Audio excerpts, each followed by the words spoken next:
안녕하십니까. 스터디 메이킹 김지호 선생님입니다. 예비고일 이것만은 알고 가자 과학편을 준비해봤어요. 기존의 중학교 과학은 어땠는지 앞만 보고 달려와서 잊고 있지 않을까 싶은데요. 지금까지 어떤 과학을 배워왔는지 간단하게 살펴보고 넘어가겠습니다. 첫 번째, 교과서예요.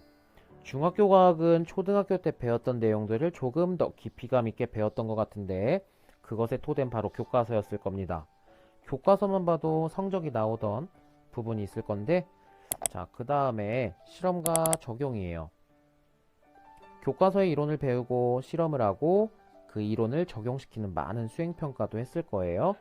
이를 종합적으로 평가하기 위해서 내신 시험이 있었겠죠. 다음은 고등학교 과학입니다. 고등학교 때 역시 교과서는 빼놓을 수 없는 부분인데 이때 실험 또한 함께 배우며 조금 더 심화된 개념을 배우게 됩니다. 심화된 개념을 어떻게 적용시키고 얼마나 문제를 능숙하게 푸느냐에 따라서 모의고사나 내신 성적이 좌지우지 될 수 있는 부분이 있습니다.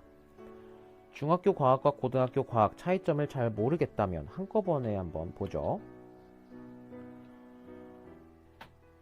우리가 지금껏 치렀던 중학교 내신 시험은 교과서를 얼마나 잘 봤는지, 얼마나 충실하게 이행했는지를 주로 묻곤 했을 거예요. 그리고 문제 유형도 굉장히 간단했습니다.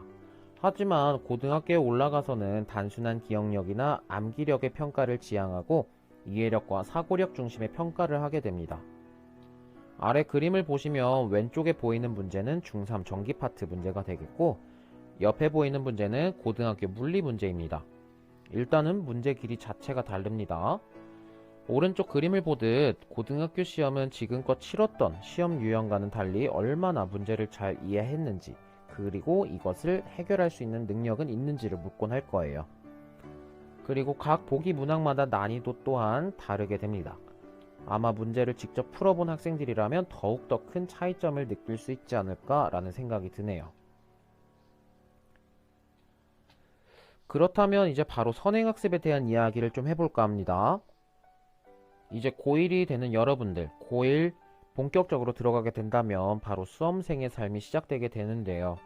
수험생, 부담스러운 단어일 수 있어요. 하지만 피할 수 없으면 즐겨야 합니다.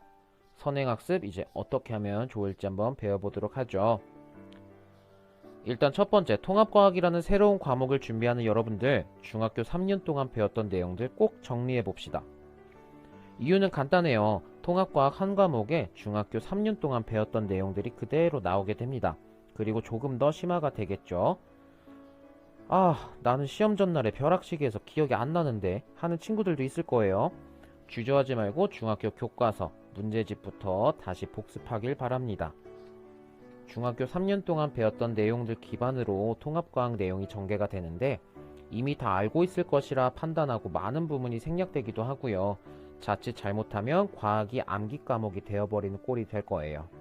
이해 과목인 과학, 암기 과목이 되어선 절대 안 될 겁니다.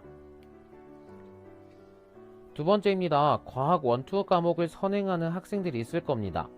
나는 나름 상위권이야 하는 친구들 잘 들으시길 바래요. 원투 과목 하는 거 좋습니다. 다만 통합과학의 내용을 절대 잊어버려서는 안 될 거예요. 과학도 배움의 흐름이 있기 때문에 통합과학의 내용을 모른다면 원과목, 나아가 투과목 배움이 어려워질 겁니다. 그리고 주의해야 할 부분이 있어요. 원과목을 선행하게 되면 문제 난이도가 급상승하는 것을 느낄 수 있어요. 이 부분에서 절대 포기하지 말라는 선생님의 어떤 코멘트가 있겠네요. 마지막으로 하나 더. 우리 투과목을 선행하는 학생들은 그냥 단순히 앞서가려고 하는 건지 내 진로가 정해져서 배우려고 하는 건지 한 번쯤 뒤돌아 생각해 볼 필요가 있겠습니다. 이상으로 예비고1 과학 이것만은 알고 가자 내용을 마무리하겠고요. 궁금한 부분이 있다면 얼마든지 아래 주소로 문의 주시기 바랍니다.